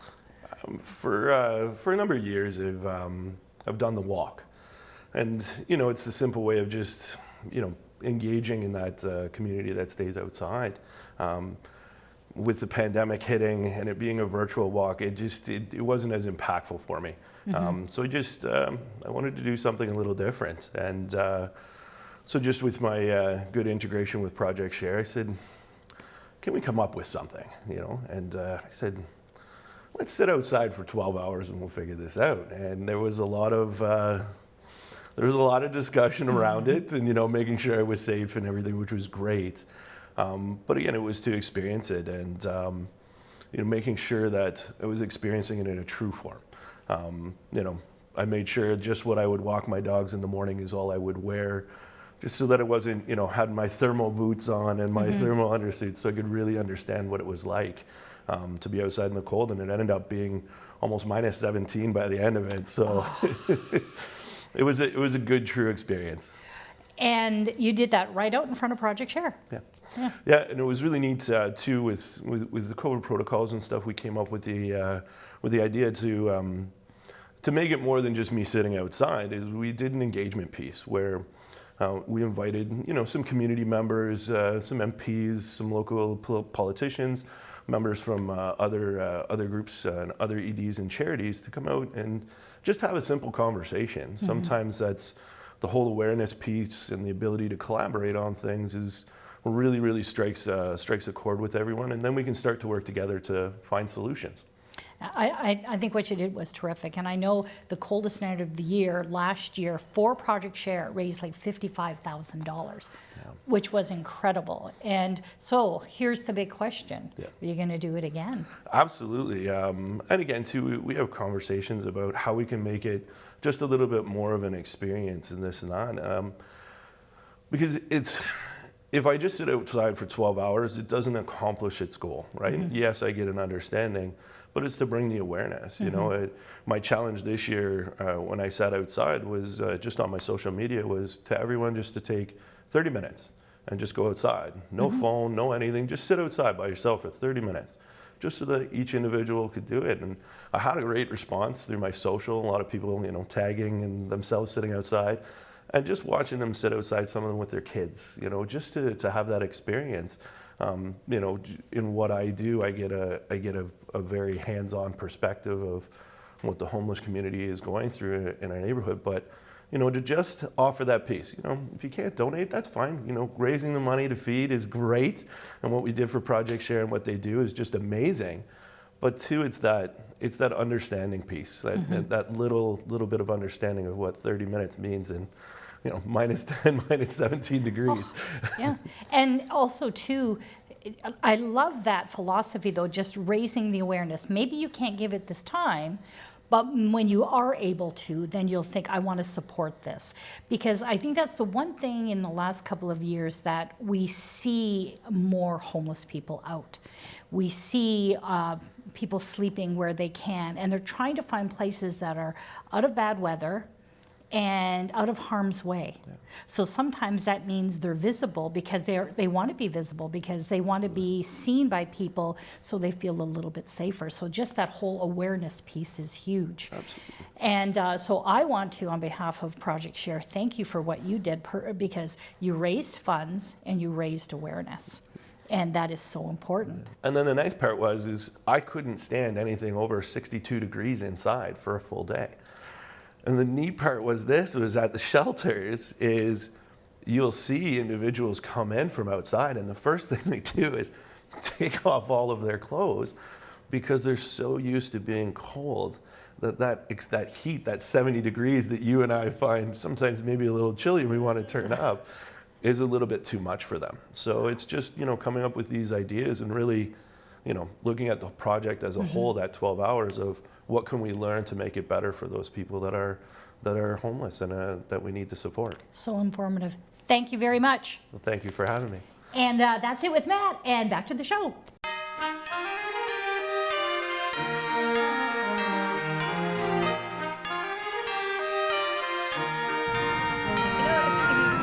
If you just tuned in, you're actually watching live the 2021 BCM Insurance Good News Breakfast with Lori and Carrie.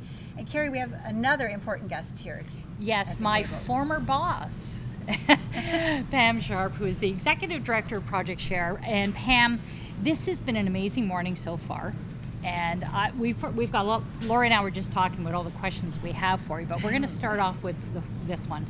What does this event mean to Project Share?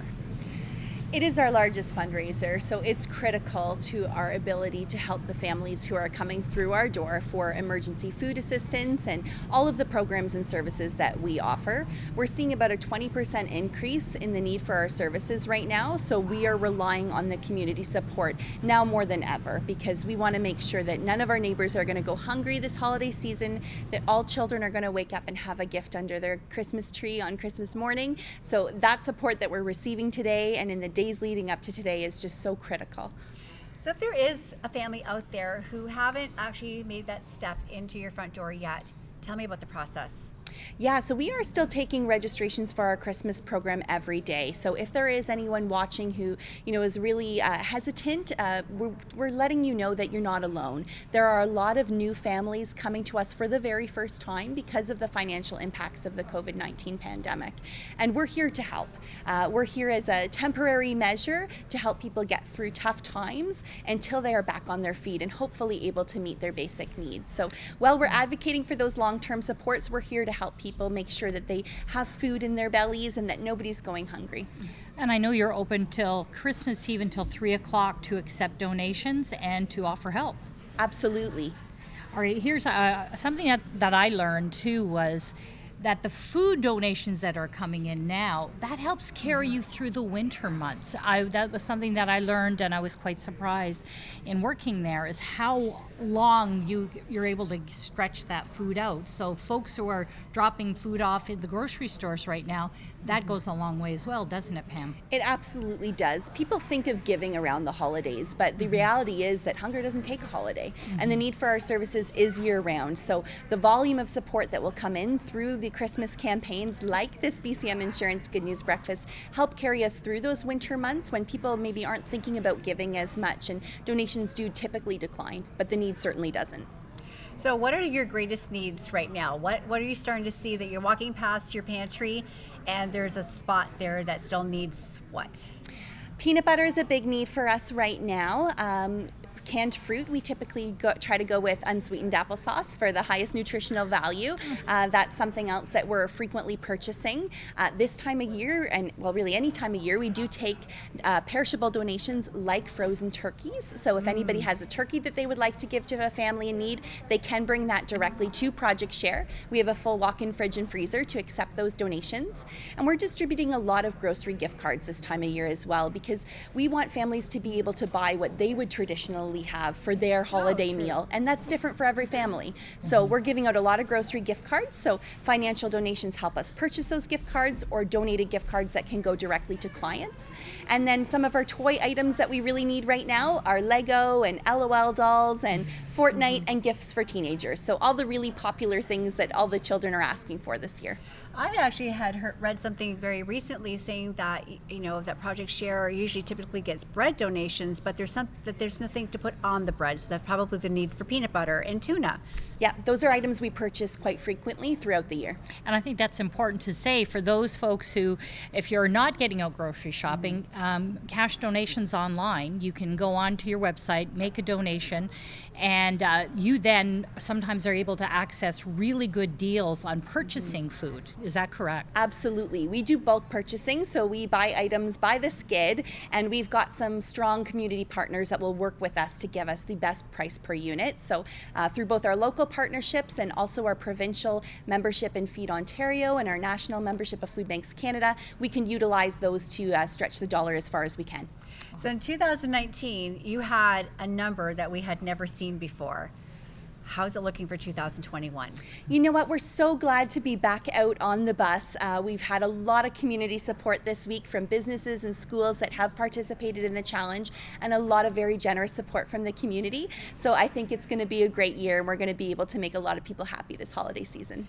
Pam Sharp, Executive Director of Project Share, thank you so much for joining us at the table. And Carrie, Where are we going now? we're going to see a ballet. Yay! More kids! We love kids at Christmas. The Niagara Ballet is here, and they're also another tradition, kind of like Riverview Public School.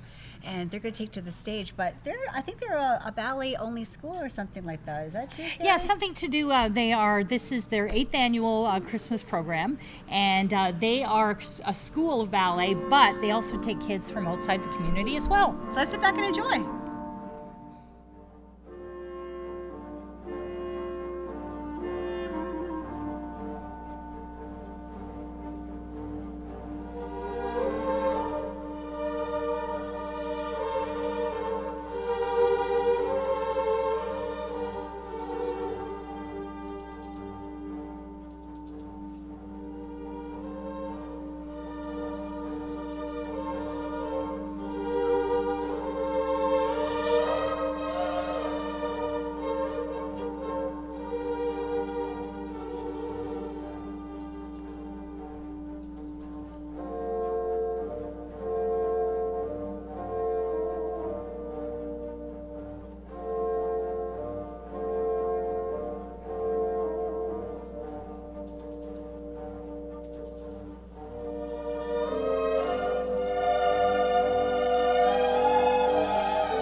Carrie, they're so beautiful. Oh, I can't get over the talent, right?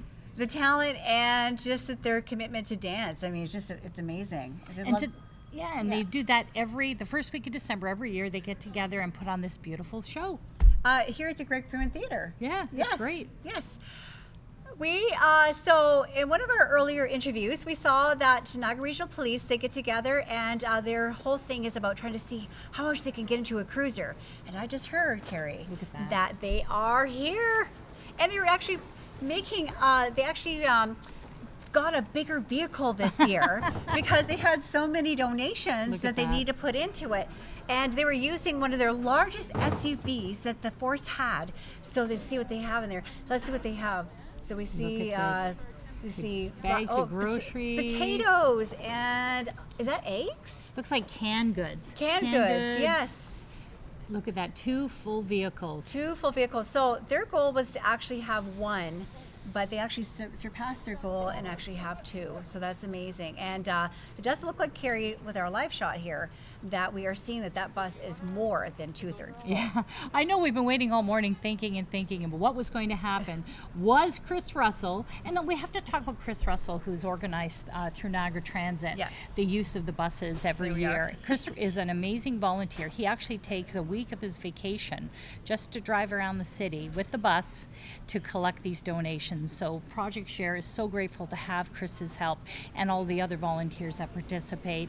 And we're back at the bus again. And look at that. Look how full the bus is. There he is, helping to unload all that food from the Niagara Regional Police cruisers onto the bus. And that is one dedicated volunteer.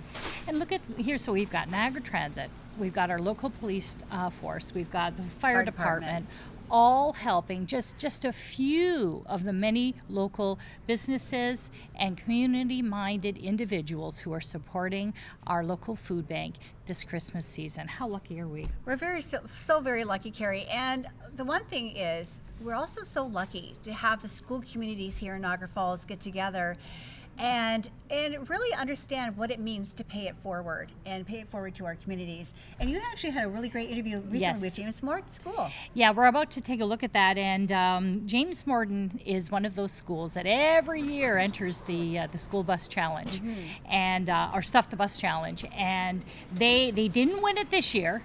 But they came to the studio and we did an interview ahead of time and talked to the kids about what it meant to them to be part of this program this year. So I think we're ready to go to see that interview. Joining me now are a couple of extraordinary students from James Morton School. We have Allison and Ray. Go Mustangs! How are you guys this morning? Good? Yeah. All right, Allison, how old are you and what grade are you in? I am 11 years old and I am in grade 6. And Ray, how old are you and what grade are you in? I am in grade 7 and I am 12 years old. Very good. So have you been at James Morton a long time? Yeah, I've been here since JK. Wow, and what about you, Ray? Same for me. Wow, so you're lifers. I just have to tell you, I am particularly fond of James Morton because that's where my kids went to school. And I volunteered there for many years, so I love James Morton School, so I was thrilled to have the opportunity to talk to you. So, Allison, James Morton is participating in the School Bus Challenge. What are you guys doing to participate? Well, we're asking students from all of the classes to bring in canned goods, toys, and money, and we're creating a competition between the classes and offering prizes so that everyone really wants to bring stuff in. I understand James Morton Ray has been doing this for many years. So would you say this is a tradition there? This is, basically a tradition. We do this every year, except for that 2020 because of COVID. But mostly every year, we've been motivating students to keep on donating to Project Share every year near December, basically, like near winter. Very good. Now, Allison, why do you think it's important that you guys participate? I think it's important to help people who need it. I think that they should be helped all year round, and that it's very heartwarming to know that you have helped somebody, because sometimes it's better to give than it is to get. I agree with you. And Ray, can you tell us about the challenges between the grades? How does that work? So to encourage everyone to keep on donating. Like, we give an incentive to donate by, like, we offer classes a prize if they donate the most amount of cans, food, and toys. And what is the prize, Ray? Just basically chocolate this year. I could be bribed by chocolate, just saying. Yeah, we're basically just bribing. We don't tell them. We don't tell them. Allison, what haven't we talked about that you think is important? I think it's important that we continue to help people every year, no matter what. And I think it's important that these people, not only once a year, but all the time, are continually getting help and getting that attention. And that's very true. And I think the one thing that is important too, and then you can tell your classmates, the food and toys, the toys will be given out for Christmas, but the food also lasts into the new year, and Project Share can continue to give it out throughout the year. So that's very important. Ray, what else haven't we talked about that you think is important? I'm pretty sure she just summed it all up, to be honest. That's awesome. Well, I want to thank you both for being here very much. You did a terrific job. See, that didn't hurt, did it? No, that was painless. I see future TV stars in front of me. So thank you very much for being here, and good luck with the challenge. Thank you. Thank you.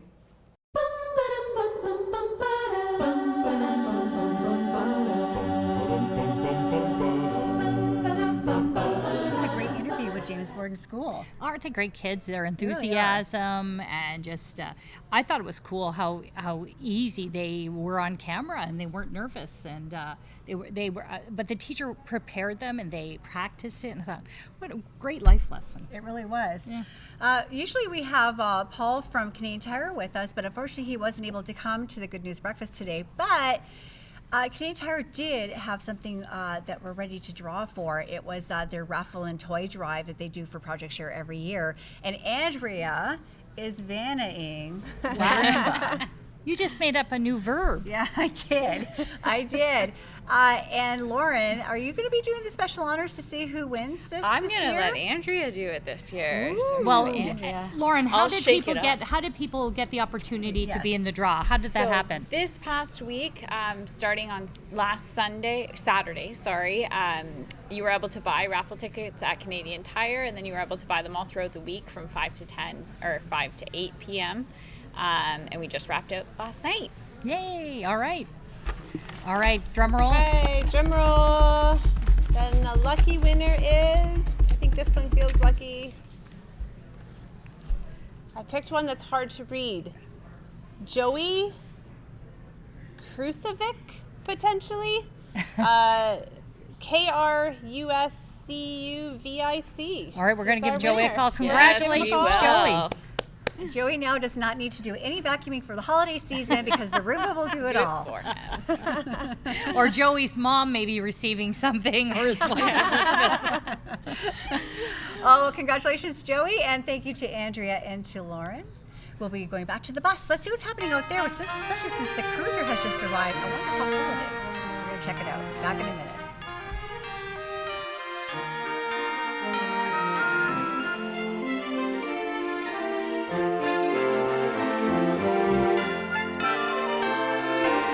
Carrie, that bus, we didn't think it was going to be possible to see so much on it, but it's getting more and more full every time we take that break to the bus.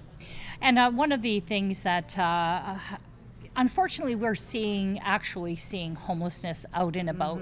It used to be that issue that we weren't aware of it. We didn't see it around us. But all throughout Niagara, we're seeing folks who are homeless. And Jeff Sinclair with the Niagara Region is here today. Jeff, how has homelessness increased throughout Niagara over the last few years? What are you seeing? Yeah, so thank you for having me here, and I'm happy to speak about this topic. So we've seen there are about 24,000 households that we've identified in core housing need, which means they're spending 30% or more of their income on their housing. A lot of these are renters, single individuals, or lone parent households. And of course, COVID hasn't helped with that. We're seeing a lot of people with more financial strain and people struggling to pay their bills, pay their rent, that kind of thing. I was going to ask how, with the housing market being the way that it is right now, that a starter home could be $700,000-800,000. How is that impacting the need for housing here in Niagara? Yeah, so we've identified that older adults and youth particularly are struggling in the current housing market. And it's one of the pieces at the region. There's a council priority project, which I'm responsible for, our 10-year housing and homelessness action plan. Part of that project is to look at ensuring that Niagara has the supply and mix of housing that it needs. We work with our planning department. There's a new official plan coming, which will have an affordable housing component in it. And we're looking to make sure that we have that middle housing for households with incomes of maybe $80,000 or less, which is currently missing in the market, and particularly community housing and other options for households earning less than about $30,000 a year. Are you feeling a little bit optimistic that things are going to improve, or what do you think is it going to take to see a big improvement in the availability of housing here? The biggest thing is that we're going to need collaboration from across our communities and across Canada. This is a problem that's affecting the entire country, all the communities in the country, across the province. So it's not something that Niagara on its own can just deal with. What we're seeing is local municipalities are stepping forward with opportunities to provide land for affordable housing, other initiatives that they're supporting. The region is doing a number of initiatives. Again, it's a council priority. And then what we're really hoping for is more partnership with the province and the federal government to make these projects move forward. So you mentioned 24,000 who are currently looking for stable housing. What is your next steps in trying to get this rectified? So one of the big things and that's going on right now is we've started looking at the prevention part of our system, the homelessness serving system. And it's great because Project Share is a part of that with the consortium of prevention providers that they're partnered with. And so we're looking at how can we stretch the resources further, how can we be more strategic in working to prevent homelessness. We've also introduced in our system a diversion program for people who might be trying to access shelter but actually have other options that they can find that are preferable. Sometimes it means staying with a family or friend or something else for a little while. So there are a number of initiatives underway, and of course Niagara is part of Built for Zero, which is a national movement of communities. There's about 35 communities in that working to end chronic homelessness together using best practices. Having the Niagara region looking at having a unified transit system, will that help to reduce poverty and the homelessness situation here? Absolutely. So in our affordable housing strategy, it's a broad collection of different initiatives at the region that include the official plan, data on the community need, the housing and homelessness action plan, a community housing master plan that's coming this year, and a number of other investments and projects. And so within that work, and now I've lost my train of thought. What was the question? The question was about having the unified transit system. So getting to the point, which was that unified transit is a really great piece, because in that affordable housing strategy, one of the items is making sure that we can connect people with their affordable housing, but also connect them with the resources they need in the community.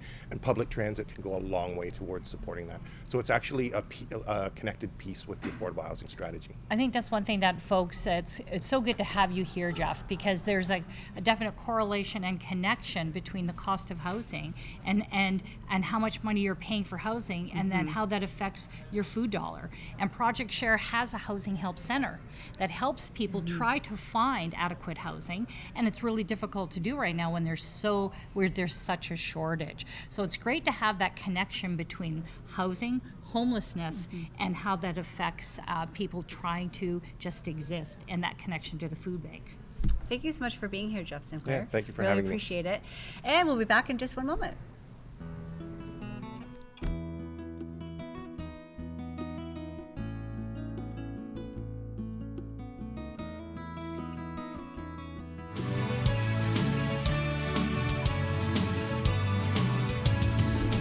Well, I can't believe we've been here for almost 2.5 hours. We're coming up to the conclusion of the show. We have our special guests, Pam, Lauren, Chris. You're here because you want to announce the grand winner of the Business Challenge. So. Yes, so drum roll for 2021. Our corporate challenge winners are Kettlebells Niagara. Yay! congratulations to them. Now, they have consistently been the challenge winners. They have. Over They the last are few hard years. to beat. We on Wednesday picked up first thing in the morning and filled an entire bus. An entire bus? Yes, and had to go back. So congratulations to them. They are unprecedented. In, That is Good incredible. News Breakfast. You know what else is incredible?